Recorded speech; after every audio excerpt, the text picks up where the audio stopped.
Good morning everybody. Previous lecture में हम लोगों ने ट्रांसफार्मर का फेजर डायग्राम एनालिसिस किया था और लैगिंग लोड के लिए हम लोगों ने फेजर डायग्राम बनाया था और मैंने आपसे कहा था कि लीडिंग लोड के लिए आप लोग स्वयं बनाइएगा। तो जिसने बनाया है वो ठीक है, एक बार हम उसको शॉर्ट में, अगर आपने लैगिंग लोड अच्छे से समझ लिया है, लैगिंग लोड के लिए फेजर डायग्राम, तो उसमें कुछ नहीं है। लीडिंग लोड के लिए एक बार में उसको जिसने बनाया है वो मिला लेगा।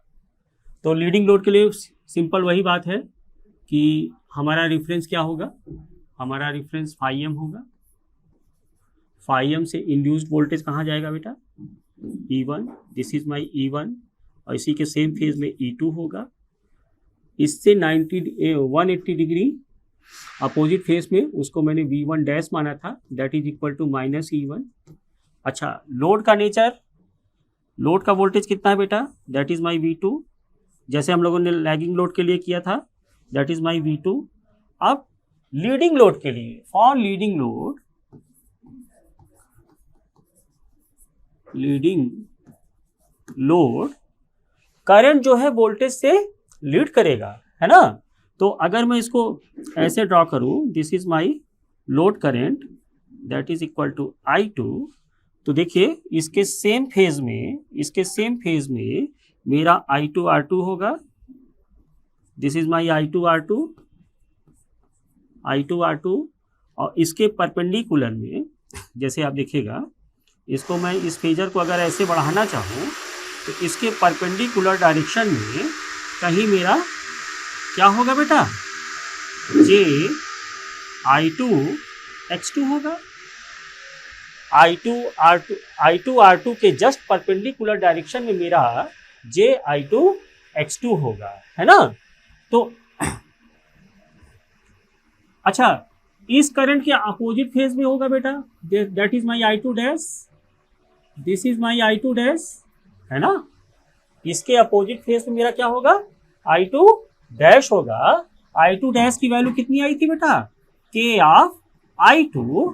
तो देखिएगा, और यहाँ पे मेरा एक्साइटेशन करंट होगा, यहाँ पे कहीं मेरा एक्साइटेशन करंट होगा, जिसको मैं मैग्नेटाइजिंग करंट भी कह सकता हूँ, बिकॉज मैं जानता हूँ कि IM is much larger than IE, IM is much larger than IE। ये एंगल क्या होगा, this angle is called my excitation angle.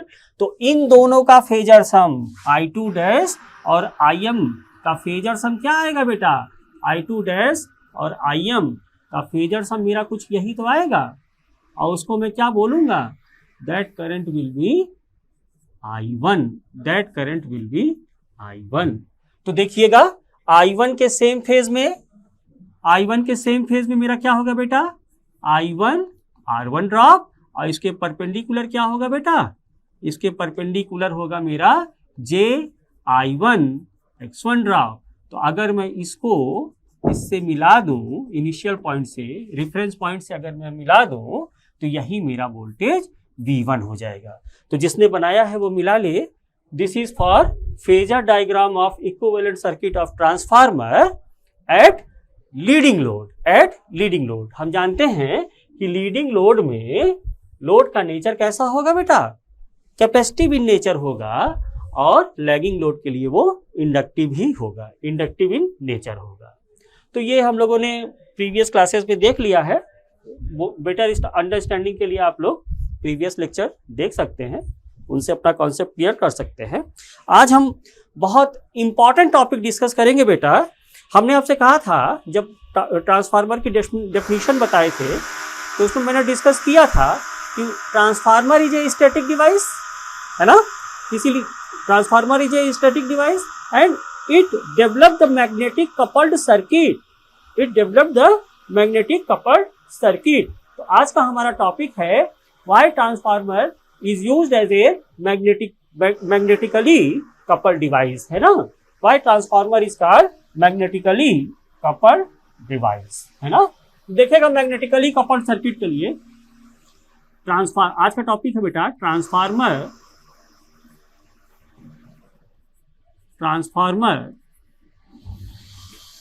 as a magnetically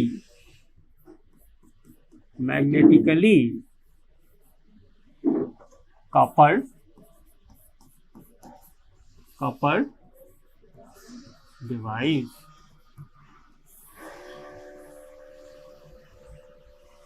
transformer as a magnetically coupled device, है ना।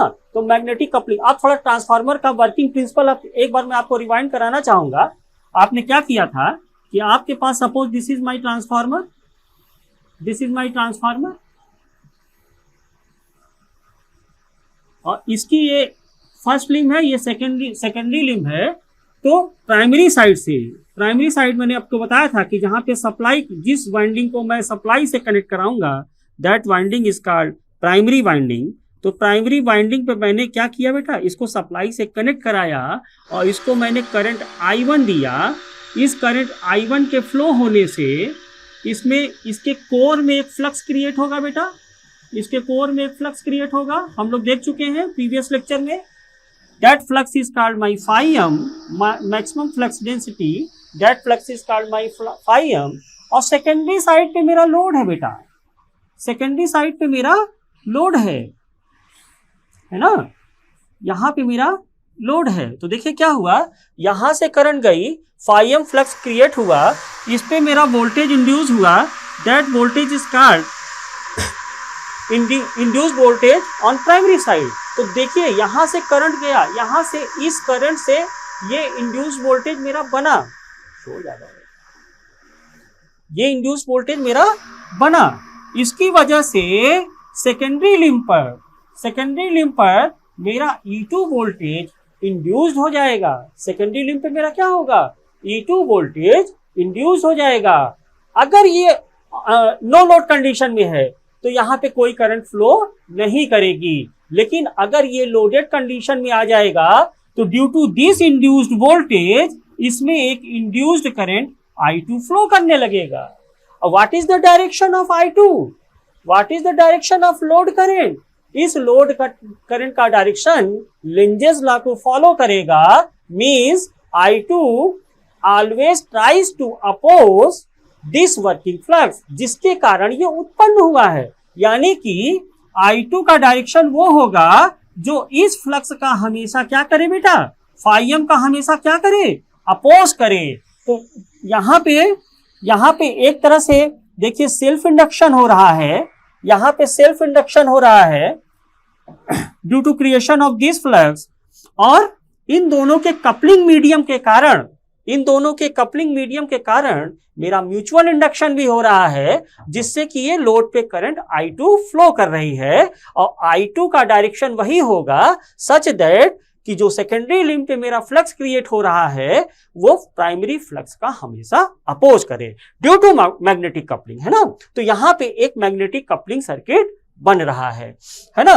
तो how transformer use as a coupling device और how to solve this kind of coupling device, वो हमको इस lecture में देखना है, ठीक ना।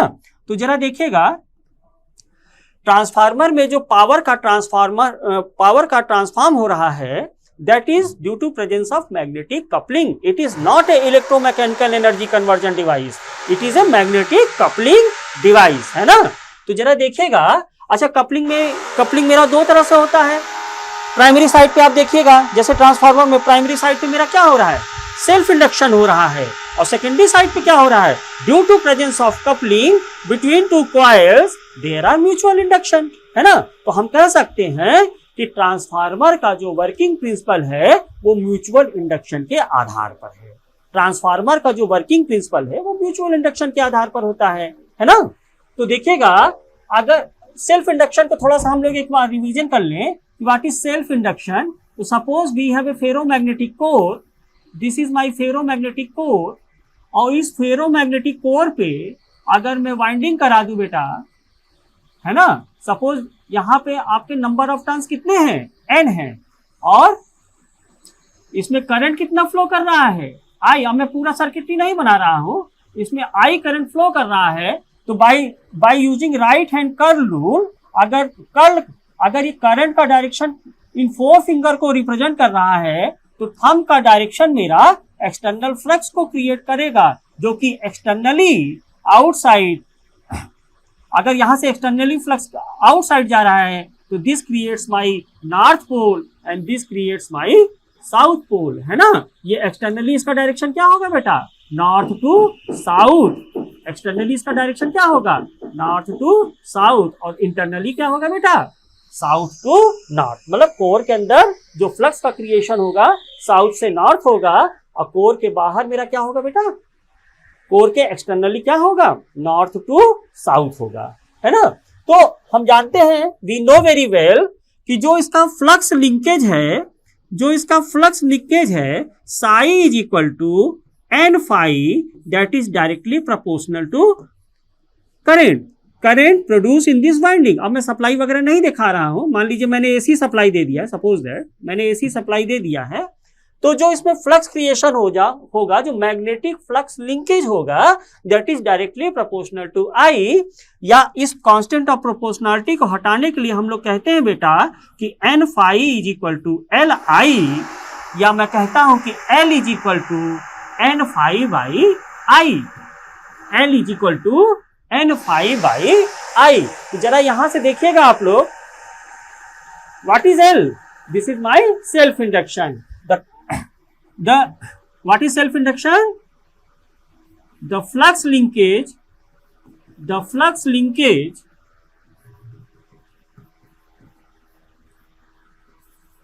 on the coil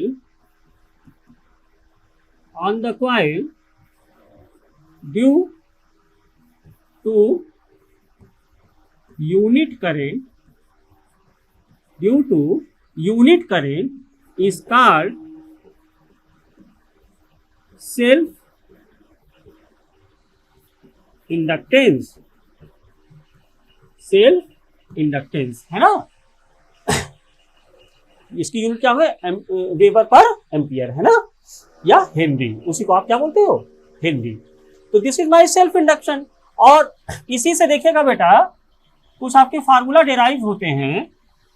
वो कौन कौन से फार्मूला डिराइव हैं आप जानते हो, यू नो वेरी वेल कि n is equal to N phi by I होता है। और आपने अभी आई कॉजेस फाई से फैराडे का ये जो मैंने रिलेशन निकाला है, N phi is equal to L I, इसको फैराडे फर्स्ट प्रिंसिपल भी तो कहते हैं। और आप लोग क्या करते हो, दोनों तरफ नेगेटिव से साइन करके इसका with respect to time differentiate कर देते हो, तो आपको क्या मिलता है, minus N D phi by D T is equal to minus L D I by D T. और यही तो इंडक्टर का टर्मिनल वोल्टेज होता है, that is called my V L, जिसका मैग्नीट्यूड कितना होगा, either N D phi by D T और L D I by D T. और जरा इस रिलेशन से देखना बेटा, इस रिलेशन से आप लोग निकाल देते हो, because N upon I multiplied by flux को आप लिख सकते हैं MMF upon reluctance, MMF upon reluctance. तो कोर में कितना एमएमएफ क्रिएट होगा, उसका एम्पियर टर्न बेटा। तो that is equal to N upon I into N I upon reluctance. I से आई कैंसिल हुआ, that is equal to N square by R, जहां आर उसका रिलक्टेंस है और एन क्या है, उस कोर में जो वाइंडिंग कराया है उसके नंबर ऑफ टर्न्स है। What is N, N is equal to total number of turns, total number of turns, है ना। और आर क्या है, रिलक्टेंस ऑफ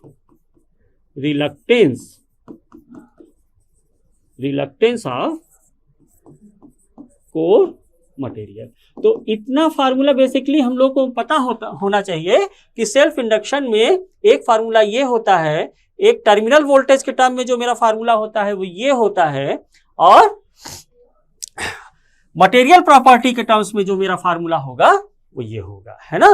तो L is equal to N square by reluctance, L is equal to N phi by I, और जो उसका terminal characteristics है, जहां पे हम प्रेरणतर स्वप्रेरण या म्यूचुअल इंडक्शन को नेग्लेक्ट कर देते हैं, that is my terminal characteristics, this is my inductance voltage, terminal inductor voltage, that is equal to minus N D phi by D T और minus L D I by D T, है ना। जहां ये minus sign क्या represent कर रहा है, it gives the polarity of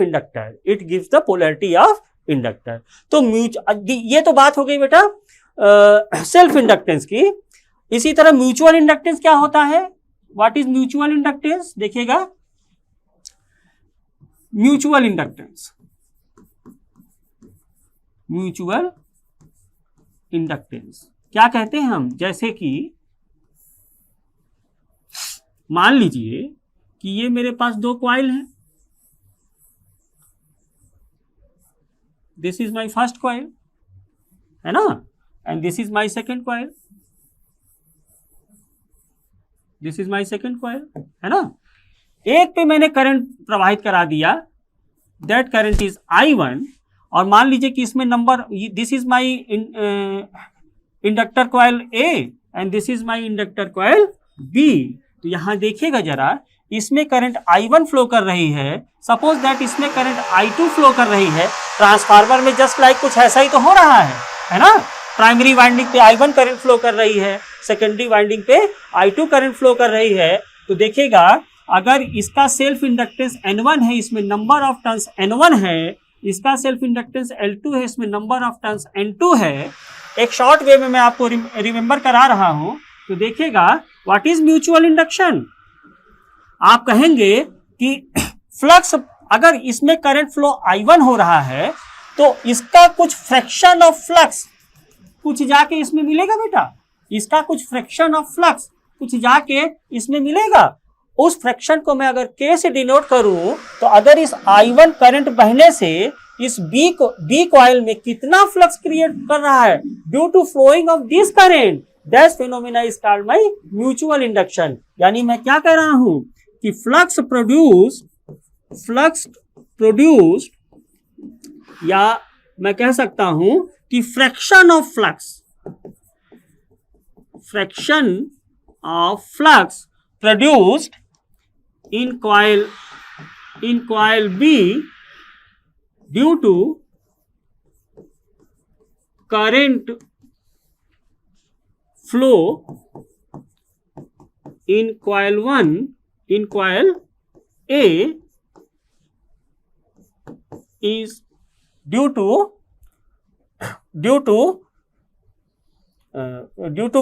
unit current, है ना, यूनिट करंट। अगर डेफिनेशन की बात करें तो unit current flow in coil A is called mutual induction. और ये म्यूचुअल इंडक्शन आया कहां से बेटा? Due to magnetic coupling of two windings. तो देखिएगा यहां पे क्या हो जाएगा, देखिएगा, अगर मैं बात करूंगा तो मान लीजिए सेकेंडरी में K टाइम्स फ्रिक्शन आया है ना, तो मेरा M फ्लक्स क्रिएशन कहां हो रहा है? सेकेंडरी B में। तो मेरा कितना हो जाएगा? K phi1 M, sorry, flux linkage क्या होता है बेटा? Psi is equal to N phi is equal to, यहां पे म्यूचुअल इंडक्शन MI बोलेंगे। तो एक्चुअली क्या हो रहा है कि फ्लक्स किसमें? B में क्रिएट हो रहा है, तो दैट इज N2 और कितना क्रिएट हो रहा है? फाई का K टाइम्स, है ना। तो K phi 1 is equal to MI1, या मैं कह सकता हूं कि जो म्यूचुअल इंडक्शन हो रहे उसको K N2 phi 1 upon I1 से रिप्रेजेंट करेंगे। K N2 phi 1 upon I1 से रिप्रेजेंट करेंगे। तो आप देखिएगा कि phi 1 की वैल्यू कितनी है बेटा? What is my phi 1? phi 1 is equal to N1 I1 upon reluctance, है ना। तो इसको अगर मैं यहां सब्स्टिट्यूट कर दूं तो K N1 N2 I1 upon I1 हो जाएगा। I1 से I1 कैंसिल हो जाएगा, तो K is equal to, which implies K is equal to M upon N1 N2। यहां समझ में आया आपको? देखिए, इस टर्म को समझिएगा, मैंने क्या कहा? फ्रैक्शन ऑफ फ्लक्स ना, यानी कि आपके पास ये दो वाइंडिंग है, ये दो वाइंडिंग है, इसमें आपने करंट I1 दिया, तो इसमें इसका फ्लक्स कितना होगा बेटा? इसका फ्लक्स आपका फाई है, लेकिन इसके नजदीक यदि आप कोई दूसरा कॉइल लाएंगे तो ड्यू टू मैग्नेटिक कपलिंग इसमें भी एक कुछ फ्रैक्शन ऑफ फ्लक्स जाएगा कि नहीं जाएगा? वो किसका फ्लक्स होगा? Due to this current. तो इस करंट से सेकेंडरी कॉइल में कितना फ्लक्स क्रिएट हुआ, that is called by fraction of flux, that is called by fraction of flux. तो हम जानते हैं flux linkage N phi is equal to N phi is directly proportional to I होगा constant of proportionality निकालने के लिए। चूंकि यहाँ दो कॉइल है तो मैंने कांस्टेंट ऑफ अगर एक ही कॉइल होता तो सेल्फ इंडक्टेंस, दो कॉइल के बीच में हो रहा है तो म्यूचुअल इंडक्टेंस, है ना। तो M इससे जो मेरा रिलेशन बना ये बन गया। और आपने सेल्फ इंडक्शन में देखा है कि इस कॉइल का L1 सेल्फ इंडक्टेंस कितना होगा बेटा? N square upon reluctance.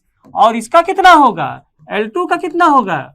N2 square upon reluctance. This is my N1 square upon reluctance. तो क्या मैं कह सकता हूं कि L is directly proportional to N?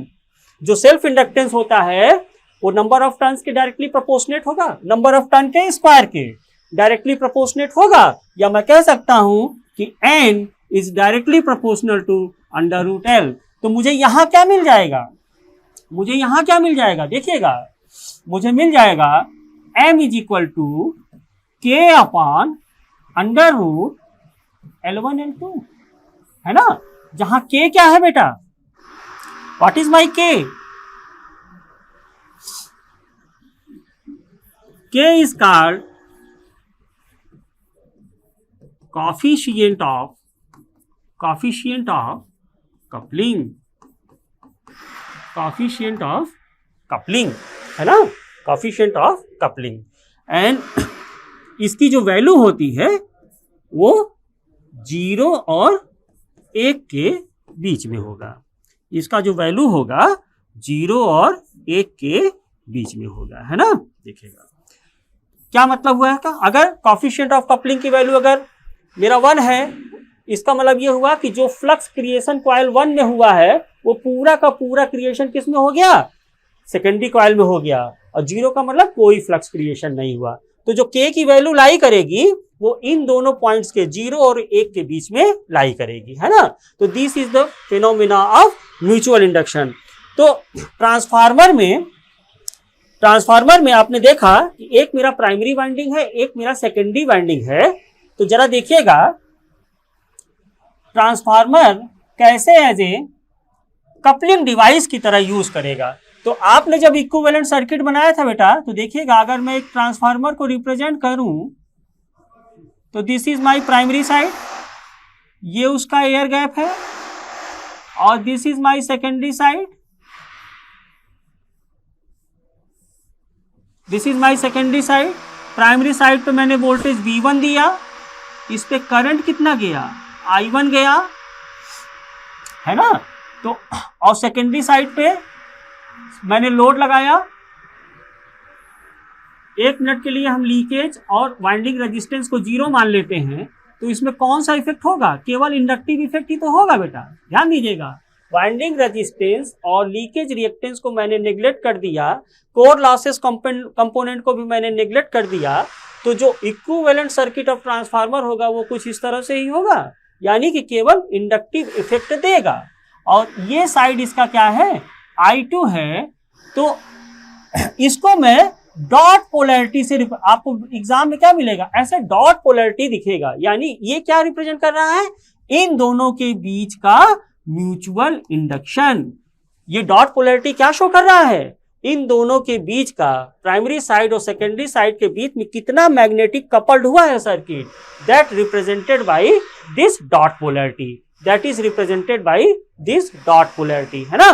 तो इसका इक्विवेलेंट V1, अगर मैं कहूं कि इसका इक्विवेलेंट सर्किट क्या होगा, I1 की वैल्यू क्या होगी, I2 की वैल्यू क्या होगी, इस साइड का वोल्टेज कितना होगा, इस साइड का वोल्टेज कितना होगा, दैट इज माई V2। तो how to solve this type of mutual coupling circuit? तो इसको अध्ययन देखिए, यहाँ पे कई पॉसिबिलिटीज आपकी बन जाएगी। जनरली इन ट्रांसफार्मर में क्या हो रहा है बेटा? ट्रांसफार्मर में क्या हो रहा है? प्राइमरी साइड में क्या हो रहा है देखिएगा, प्राइमरी साइड या सोर्स साइड है ना, ट्रांसफार्मर में कोई भी प्राइमरी साइड हो सकता है, कोई भी सेकेंडरी साइड हो जाता है। जिस टर्मिनल को आप सप्लाई से कनेक्ट करेंगे that is my primary side, और जिस टर्मिनल को आप लोड से कनेक्ट करेंगे that is my secondary side, है ना। तो it will give the reversible process. इस चीज को आप समझिएगा, आगे चल के मैं इसको जनरली ट्रांसफार्मर को आप हाई वोल्टेज और लो वोल्टेज साइड से रिप्रेजेंट करेंगे।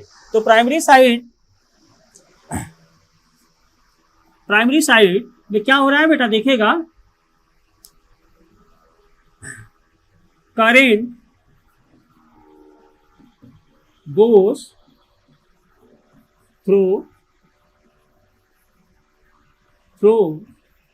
the transformer and induced voltage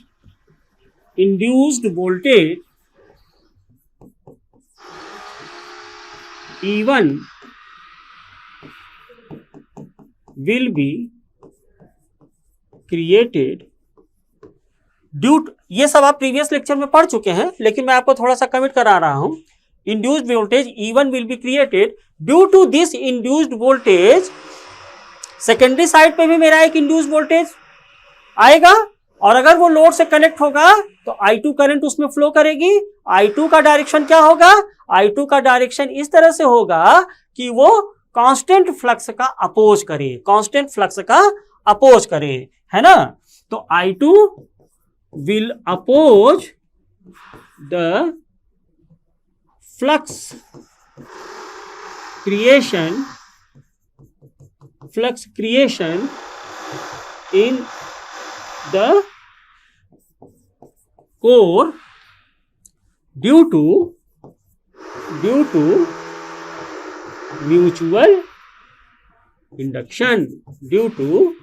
mutual induction, है ना।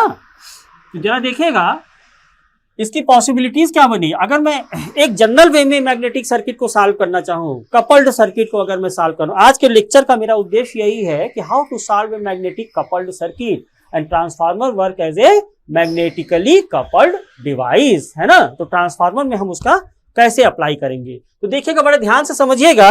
अक्सर लोग यहाँ गलतियां कर देते हैं, तो यहां समझिएगा करेंगे क्या। देखिए जैसे मान लीजिए मेरा एक ट्रांसफार्मर का मैग्नेटिक कपल्ड सर्किट दिया हुआ है, और इसके बीच में मेरी डॉट पोलैरिटी इस तरह से दिखाई गई है ना, जो इनके बीच का म्यूचुअल इंडक्शन रिप्रेजेंट कर रहा है। Suppose this current is my I1 and इस करंट का डायरेक्शन मेरा I2 है, तो इसका इक्विवेलेंट सर्किट क्या होगा, इस मैग्नेटिकली कपल्ड सर्किट का इक्विवेलेंट सर्किट क्या होगा। और ऐसे पॉसिबल, अगर आप याद करेंगे, आपने पढ़ा होगा कि सीरीज सर्किट के लिए जो इक्विवेलेंट इंडक्टेंस होता है that is equal to L1 plus L2 plus minus 2M, है ना। एडिटिव पोलैरिटी और सब्ट्रैक्टिव पोलैरिटी में आप उसको रख देते हो। लेकिन यहाँ तो पॉसिबिलिटीज बहुत बन रही है बेटा, जैसे this is my first possibilities. लेकिन अगर आप सेकंड देखिएगा, अगर मैं इस डायरेक्शन ऑफ करंट को अपोज कर दूं, तो suppose this is my this polarity and this is, यहाँ पोलैरिटी चेंज हो गई, है ना। या मैं कह दूं कि आपका जो मैग्नेटिक कपल सर्किट है वो कुछ इस तरह से बन रहा है, यहाँ बीच में आप एयर गैप समझिएगा। Suppose this is the direction of current I1 and I2, और इसकी जो बीच की मैग्नेटिक कपलिंग है वो कुछ इस तरह से है। तो there are several possibilities between these magnetically coupled circuit and transformer work as a magnetically coupled device, है ना। तो अगर ये पॉसिबिलिटी, एक तो बात तय कर लीजिए कि प्राइमरी साइड से करंट इन होगी, ट्रांसफार्मर के लिए नेसेसरी कंडीशन है कि सप्लाई साइड से हमेशा करंट ट्रांसफार्मर की तरफ आएगी, it goes through the transformer. और सेकेंडरी साइड से क्या होगा, secondary side work as a source, यानी सेकेंडरी साइड का जो इंड्यूस्ड वोल्टेज है वो एज ए सोर्स की तरह बिहेव करेगा। प्राइमरी साइड का जो वो इंड्यूस्ड वोल्टेज है वो एज ए लोड की तरह बिहेव करेगा, तभी तो power one form to another form transfer होगा, है ना। मतलब क्या है, कि primary side as a load की तरह बिहेव करेगा, सेकेंडरी साइड का जो इंड्यूस वोल्टेज है वो एज ए लोड की सोर्स की तरह बिहेव करेगा। यानी प्राइमरी साइड में करंट मेरा ट्रांसफार्मर में इन हो रहा है और सेकेंडरी साइड से मेरा ट्रांसफार्मर में करंट क्या होना चाहिए बेटा, आउट होना चाहिए, लोड की तरफ जाना चाहिए। और वो कैसा होना चाहिए, लोड पे तो जाए करंट, लेकिन साथ ही साथ वो क्या करे, जो कोर में जो मेरा फ्लक्स क्रिएशन हुआ है उसका अपोज भी करे, है ना, क्योंकि फ्लक्स में परिवर्तन होगा। This is the working principle of transformer. Lecture 1 में हम लोगों ने पढ़ा है इस चीज को। लेकिन यहां देखिए मैग्नेटिकली अगर ट्रांसफार्मर को एज ए मैं मैग्नेटिकली कपल्ड सर्किट लूंगा तो देयर आर सेवरल पॉसिबिलिटीज। तो मान लीजिए इसमें सीरीज मैग्नेटिक सर्किट बन रहा है, पैरेलल मैग्नेटिक सर्किट बन रहा है, तो आप तो केवल 2 फार्मूला जानते हो, लेकिन ये सेवरल पॉसिबिलिटीज दे दिया जाए तो how to solve this kind of magnetically coupled device, उसके लिए हम करते क्या है बेटा, सपोज देखिए मैंने क्या किया, suppose this is my question, this is my magnetically coupled device और इसमें करंट मेरा I1 फ्लो कर रहा है एंड इसमें करंट मेरा I2 फ्लो कर रहा है।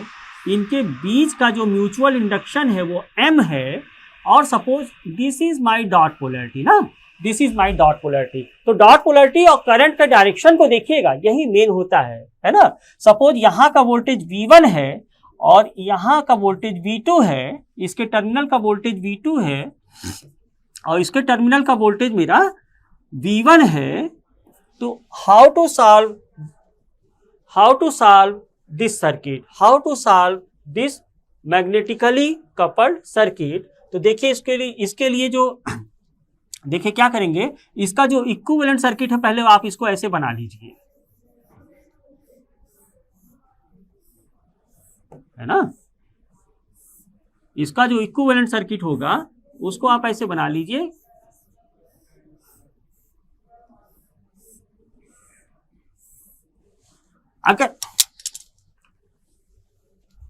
अगर इसका सेल्फ इंडक्टेंस L1 है, इसका सेल्फ इंडक्टेंस L2 है, तो this is my L1 and this is my L2। ये क्या है बेटा, ये क्या है, this is my primary side. तो प्राइमरी साइड का जो म्यूचुअल इंडक्शन होगा उस म्यूचुअल इंडक्शन के कारण इसमें कुछ वोल्टेज बनेगा और इसमें भी कुछ वोल्टेज बनेगा। तो सेकेंडरी साइड को क्या मैं ऐसे लिख सकता हूं, MdI1 अपॉन dt, और इसको क्या मैं ऐसे लिख सकता हूं, MdI2 upon dt, MdI2 upon dt।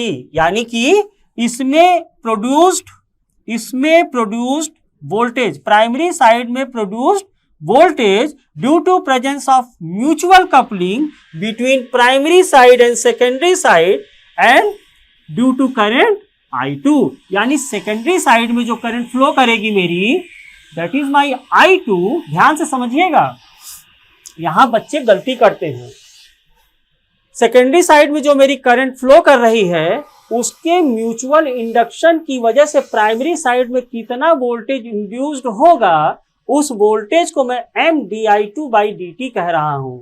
और प्राइमरी साइड में जो करंट फ्लो कर रहा है, उस करंट फ्लो करने के कारण जो इनके बीच में म्यूचुअल इंडक्शन हुआ, उससे सेकेंडरी साइड में कितना वोल्टेज इंड्यूस्ड होगा, उसको मैं voltage due to primary current मैं बोल रहा हूं। इसको मैं रिप्रेजेंट कर रहा हूं MdI1/dt से, MdI1/dt से। तो ये हमने देख लिया। क्या करना है कि जब भी कभी आपको ऐसा म्यूचुअल कपल्ड सर्किट दिया रहे तो उसका इक्विवेलेंट सर्किट कुछ आप इस तरह से बना लो, है ना। This is voltage for secondary current and this is voltage induce for primary current, है ना। तो इसका इंड्यूस वोल्टेज, लेकिन अभी एक बात रह गया है कि ये जो डिपेंडेंट वोल्टेज है due to presence of mutual coupling, इसकी पोलैरिटी क्या होगी, इसकी पोलैरिटी क्या होगी। तो पोलैरिटी निकालने के लिए हम लोग क्या करेंगे बेटा, देखिएगा क्या करेंगे। सबसे पहले किसी एक करंट को आप 0 मान लीजिए। सपोज दैट इस करंट को मैं 0 मान लेता हूं, तो ये सर्किट मेरा एक्चुअली बन कैसे जाएगा, this circuit is gone through this. I2 is equal to 0 और I1 कितना है बेटा, I1 को मैं 0 नहीं मानता हूं, I2 को मैंने क्या किया, I2 को मैं 0 मान दिया। अच्छा, पोलैरिटी जैसे दिया है एज इट इज आप लगा दो, जैसे दिया है क्वेश्चन में वैसे आप पोलैरिटी लगा दीजिए। तो देखिए प्राइमरी साइड को देखिएगा, यहां से करंट इस प्राइमरी साइड में इन कर रही है। इन दिस केस ट्रांसफार्मर के केस में ऐसे ही तो होता है। This is the equivalent circuit of transformer, है ना। तो ट्रांसफार्मर का केस ही लिया है, लेकिन मान लीजिए कि अदर केसेस हम देखेंगे। देखिएगा मैंने I2 को 0 मान लिया है, प्राइमरी साइड में करंट इन कर रही है, यानी करंट का डायरेक्शन मेरा इस तरह से है, तो ये पोलैरिटी मेरी क्या होगी, this is my plus and this is my minus, this is my plus and this is my minus. तो इस करंट के फ्लो से जो डॉट टर्मिनल है, डॉट टर्मिनल पे मेरी कौन सी पोलैरिटी आई, कौन सा साइन आया है बेटा, पॉजिटिव। तो जो साइन डॉट टर्मिनल पे होगा वही साइन सेकेंडरी के डॉट पर होगा। क्या कहा मैंने, जो साइड इधर डॉट टर्मिनल पर होगा वही साइड मेरा सेकेंडरी के भी डॉट टर्मिनल पर होगा। तो यहाँ पे जो साइन होगा वो क्या होगा बेटा, प्लस डॉट। अगर यहाँ डॉट पे प्लस है तो यहाँ पर भी डॉट पे क्या हो जाएगा, प्लस हो जाएगा, है ना। ये क्या है बेटा, यही तो मेरा m di1 अपॉन dt है, यही मेरा क्या है, m di1 अपॉन dt है। यानी सेकेंडरी टर्मिनल में induced voltage due to presence of mutual coupling and current flow I1, है ना। तो m dy1 dt कहाँ है, इस इक्विवेलेंट सर्किट में m di1 बाई dt कहाँ है, इस साइड में है ना। इसकी पोलैरिटी क्या होगी, यहाँ पे प्लस, यहाँ पे माइनस। तो this is my plus and this is my minus. I think आपको समझ में आया होगा। उसी तरह अगर मैं इस वोल्टेज को निकालना चाहूंगा तो मैं क्या करूंगा, ड्यू टू करंट I2 तो मैं क्या मान लू, I1 इज इक्वल टू 0। जो भी सर्किट मेरा दिया रहेगा उसमें I1 की वैल्यू मैं 0 मान लू, है ना। तो अगर I1 की वैल्यू मैं 0 मानूंगा तो देखिए ये सर्किट मेरा कैसे रिड्यूस होगा, देखिएगा।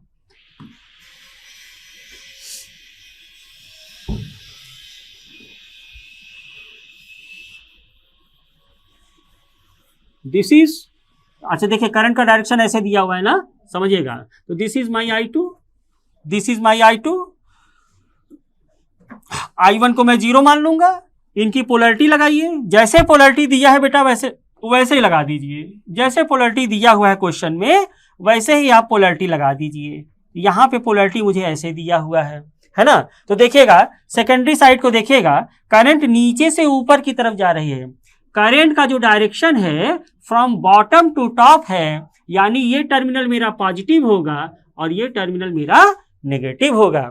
ये टर्मिनल मेरा क्या होगा बेटा, पॉजिटिव होगा और ये टर्मिनल मेरा नेगेटिव होगा। तो डॉट पे कौन सी पोलैरिटी आई, डॉट पे कौन सी पोलैरिटी आई, डॉट पे नेगेटिव पोलैरिटी आई। तो यहां डॉट पे कौन सी पोलैरिटी आएगी, यहां डॉट पे नेगेटिव पोलैरिटी आएगी। तो जब ये नेगेटिव पोलैरिटी आएगी तो ये कौन सी पोलैरिटी हो जाएगी, this is my positive polarity. और ये किस वोल्टेज को रिप्रेजेंट कर रहा है, ये कर रहा है मेरा flux created in coil this due to I2 current flow in coil this, है ना। तो ये एक्चुअली मेरा क्या होगा, m di2 upon dt, m di2 upon dt। तो इसकी पोलैरिटी क्या होगी बेटा, इसकी पोलैरिटी मेरी कुछ इस तरह से होगी, इसकी पोलैरिटी मेरी क्या हो जाएगी, कुछ इस तरह से हो जाएगी। तो देखिए this is the direction of I1 and this is the direction of I2, this is the direction of I2,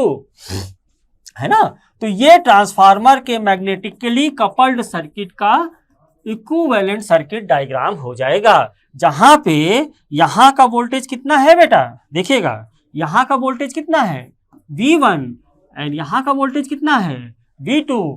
due to आप एग्जैक्ट पोलैरिटी जो दे रखा है, आप प्राइमरी साइड पे और सेकेंडरी साइड पे आप किरचॉफ्स वोल्टेज लॉ लगाकर आप इसके वोल्टेज करंट हर एक की वैल्यू निकाल सकते हैं, है ना। जरा एक एग्जांपल और लेते हैं हम लोग, समझिएगा। Suppose that this is my magnetically coupled circuit,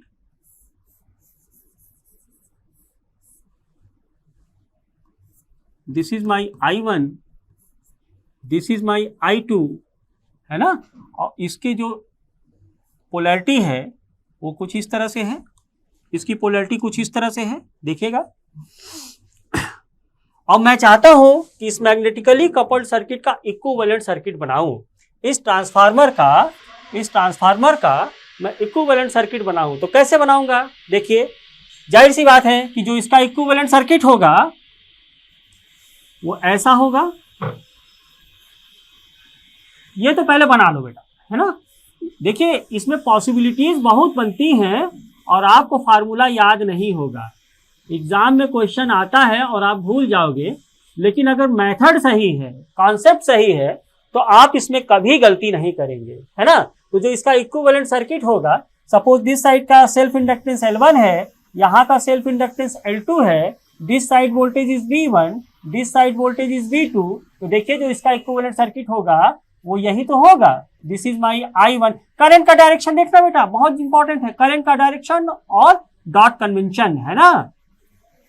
this is my I2, this voltage is V1 and this voltage is V2, this voltage is V2। तो अब रह क्या गया? अब इसकी पोलैरिटी ही तो चेक करना है। तो ये मेरी कौन सा वोल्टेज होगा बताओ तो? ये कौन सा वोल्टेज होगा? ये वोल्टेज होगा मेरा M dI2 अपॉन dt। ये क्या होगा? सेकेंडरी साइड पे जो करंट फ्लो कर रहा है उससे कितना म्यूचुअल इंडक्शन प्राइमरी में प्रोड्यूस हो रहा है, उसका वोल्टेज टर्मिनल, है ना। तो this is my M dI2 by dt। And ये क्या होगा बेटा? M dI1 upon dt, dI1 upon dt। Polarity कैसे चेक करेंगे? मान लीजिए, पोलैरिटी चेक करने के लिए फिर से क्वेश्चन में आओ। तो क्वेश्चन मुझे कैसे दिया हुआ है बेटा? क्वेश्चन मुझे ये दिया हुआ है, देखिएगा, यही तो रफली करना है हम लोग। एक बार मैं I2 को 0 मान लूं, I1 देखूं, तो दिस इज माई I1। और इसका डॉट कन्वेंशन कैसे है? इसका डॉट कन्वेंशन कुछ ऐसे दिया हुआ है, इसका डॉट कन्वेंशन कुछ ऐसे दिया हुआ है। तो देखिएगा, प्राइमरी साइड को देखिए, यहां से करंट इन कर रहा है, यहां से करंट इन कर रहा है, मतलब ये positive terminal and this is my negative terminal. Dot पे कौन सा साइन आया? डॉट पे पॉजिटिव आया। तो यहाँ पे डॉट पे कौन सा साइन आना चाहिए? यहाँ पर भी डॉट पे पॉजिटिव साइन आएगा, और यहाँ क्या आ जाएगा? फिर नेगेटिव आ जाएगा। तो due to flow of this current, due to flow of current I1, इस पे कौन सा वोल्टेज, कौन सी वोल्टेज का पोलैरिटी का साइन क्या हुआ? नीचे से प्लस, ऊपर से माइनस। तो M, यही मेरा क्या होगा बेटा? This is my M dI1 upon dt। यही मेरा क्या होगा? M dI1 upon dt। तो M dI1 अपॉन dt की पोलैरिटी क्या हो गई? +2 माइनस। उसी तरह जरा आप सेकेंडरी के लिए देखिएगा, सेकेंडरी के लिए देखिएगा, यानी कि मैंने क्या किया है, मैंने I1 करंट को 0 मान लिया है, और I2 कैसे दिया है? इस तरह से दिया है ना। तो देखिएगा, this is my current I2 और I1 को 0 मान लो, I1 को 0 मान लो। पोलैरिटी कैसे दिया हुआ है? क्वेश्चन में पोलैरिटी आपका अब इस तरह से दिया हुआ है, ध्यान दीजिएगा, क्वेश्चन में पोलैरिटी इस तरह से दिया हुआ है। तो देखो, करंट मेरा ये आ रहा है, करंट मेरा ये आ रहा है, तो सपोज मतलब ये मेरा क्या हो जाएगा? Positive, this is my negative. Secondary side पर डॉट पर कौन सी पोलैरिटी आई? कौन सा साइन आया? नेगेटिव साइन आया। तो यहाँ पर भी डॉट पे कौन सा साइन आएगा? यहाँ पर भी डॉट पे मेरा माइनस साइन आएगा, और ये मेरा क्या हो जाएगा बेटा? प्लस साइन हो जाएगा। तो यही मेरा क्या होगा बेटा? M dI2 upon dt। और ये मेरा कहाँ चला जाएगा? इस जगह चला जाएगा, है ना। ये मेरा कहाँ चला जाएगा? यहाँ चला जाएगा। यानी इसकी पोलैरिटी क्या हुई बेटा? Plus and minus, plus and minus. तो इस कपल्ड सर्किट का, इस मैग्नेटिकली कपल्ड सर्किट का इक्विवेलेंट सर्किट आपका ये हो जाएगा, है ना। इसका इक्विवेलेंट सर्किट क्या हो जाएगा बेटा? ये हो जाएगा। इसी तरह से सेवरल एग्जांपल आप खुद घर में प्रैक्टिस कर सकते हैं, इससे क्वेश्चन बनते हैं, ऑब्जेक्टिव क्वेश्चन बहुत आता है बेटा। तो इस तरह के transformer as a magnetically coupled circuit अगर मैं यूज कर रहा हूं, तो how to draw their equivalent circuit, उसका प्रोसीजर कुछ ये होता है बेटा। इस तरह से मैं इसका इक्विवेलेंट सर्किट ड्रॉ कर सकता हूं, है ना।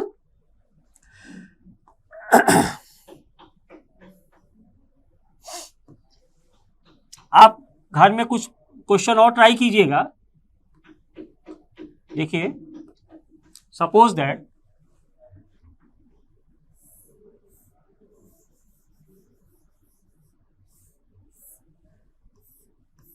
ये मुझे मैग्नेटिकली कपल्ड सर्किट दे दिया। Suppose that this is my I1, this is my I1 और ये मेरी डॉट पोलैरिटी है, and this is my I2, this is my I2। चलिए देख लेते हैं, इसको भी जल्दी से देख लेते हैं। तो जो इसका इक्विवेलेंट सर्किट होगा, that is like this,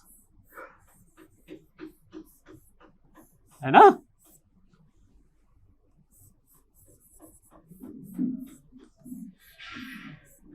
this is L1, this is L2 और ये मेरा क्या होगा बेटा, M dI2 अपॉन dt। ये क्या हो जाएगा, M dI1 अपॉन dt, है ना। करंट का डायरेक्शन इसमें ऐसे दे रखा है, दिस इज माई I1 और ये मेरा क्या है बेटा, I2 को मुझे इस तरह से दे रखा है। तो देखिएगा, इतना मैंने बना दिया, अभी आप देख, बस अब क्या रह गया है, पोलैरिटी चेक करना रह गया है बेटा। तो पोलैरिटी के लिए हम लोग क्या करेंगे, पोलैरिटी के लिए एक बार I2 को 0 मानो और एक बार किसको 0 मान दो, I1 को 0 मान दो। सपोज दैट हमने I2 को 0 माना, पोलैरिटी कैसे दे रखा है, इस तरह से दिया हुआ है। I1 मेरा ऐसे है, तो this terminal is positive, this terminal is negative. Dot पे कौन सा साइन आया, माइनस, तो यहाँ डॉट पे कौन सा साइन आएगा, यहाँ डॉट पे कौन सा साइन आएगा, यहाँ डॉट पे माइनस आएगा, यहाँ पे प्लस आ जाएगा, है ना। तो this is my M dI1 by dt, this is my M dI1 by dt। ये कहाँ चला जाएगा, यहाँ पे चला जाएगा, यानी this is minus and this is plus. उसी तरह M dI2 बाई dt के लिए क्या करेंगे, M dI2 बाई dt के लिए कैसे निकालेंगे, हम क्या करेंगे, I1 को 0 मान देंगे बेटा, I1 को 0 मान देंगे, बाकी सब कुछ वही रहेगा। I2 मेरा कैसे दिया हुआ है, दिस इज माई I2, है ना। डॉट पोलैरिटी कैसे दिया हुआ है, this is dot and this is dot. यहां देखिएगा जरा, यहां पे करंट मेरी बाहर जा रही है, I2 टर्मिनल पे करंट मेरी कैसे जा रही है, बाहर जा रही है, यानी कि करंट यहां से इन हुआ होगा, दिस इज माई I2 ना। तो ये टर्मिनल मेरा पॉजिटिव और ये टर्मिनल क्या हो गया, नेगेटिव। ये टर्मिनल मेरा पॉजिटिव और ये टर्मिनल मेरा क्या हो गया बेटा, नेगेटिव। यानी डॉट पे कौन सा साइन आया, डॉट पे नेगेटिव साइन आया, तो यहां पर भी डॉट पे कौन सा साइन आएगा, जल्दी बताओ मुझे, यहां पे भी डॉट पे कौन सा साइन आएगा, नेगेटिव, और ये मेरा क्या हो जाएगा, पॉजिटिव, और ये कहां चला जाएगा, ये बेटा मेरा यहां चला जाएगा। यानी this is my negative and this is my positive. तो हमने समझा कि transformer as a magnetically coupled circuit के फॉर्म में दिया हुआ है due to presence of their mutual induction. तो how to reduce that kind of circuit, how to solve that kind of circuit. Mutually coupled circuit को, transformer की mutually coupled circuit को हम कैसे सॉल्व करेंगे, आई थिंक आपके समझ में आया होगा।